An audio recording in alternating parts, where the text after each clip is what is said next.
Ready? Three, two, one. All right. So here's how you load a die pack in the machine after you take everything out. All right. So we're going to use our trusty blue one right here, right? And you'll see that it doesn't actually fit. Right. So the first thing you do is you mess around with this guy. All right. So you're going to lift what's called the ram up by rotating this screw right here. Okay. That was my question. Okay. Yes. Well, I mean, like, we're going to go through the whole thing here. Right. So we're going to lift it up all the way up, so we can slide it underneath. There we go. So that slides freely underneath. The next step is right up here. There's a little catch, which the back of this wrench will allow you to open between there and that little pin. Okay, so once you hear a click, it'll open. Now, sometimes you have to rotate the wheel before it actually clicks in place. All right, so you'll hear it work, but fortunately it worked the first time. All right, so by using my left hand, I'm gonna bring the ram down. I skipped a step, hold on. We want this ring to be on here. Okay. On most of the die packs, you'll see a permanent marker Sharpie to show you which of these three rings that are supposed to be here to put on it, because it requires different settings. All right, but we have this one right here. So now we're going to bring the ram down as far as we can. You can see that it's not quite perfect, right? But we can still lock this in place. So we're going to take our wrench here, tighten this up. First, that's important. We want to center the die pack on the table, okay? So now that I got that locked in place, now it's in a happy spot.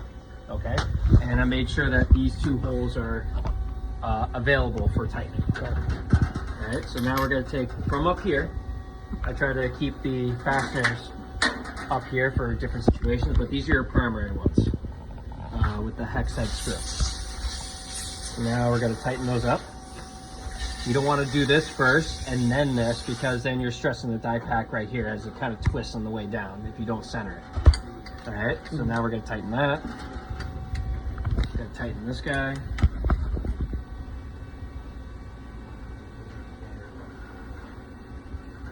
There we go.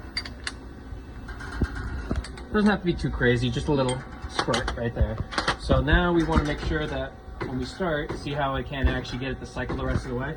So now we're going to do the final adjustment here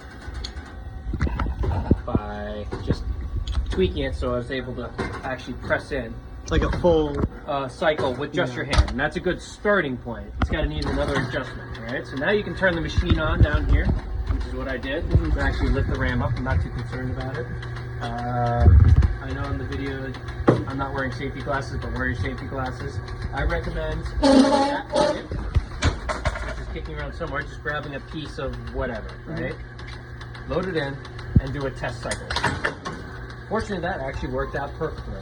You'll see about a 32nd here. Ideally, it's about a 1/16 of an inch. You want it to have a little bit of follow through when you're doing a cut. About that much. So about the tip of this, if that makes sense.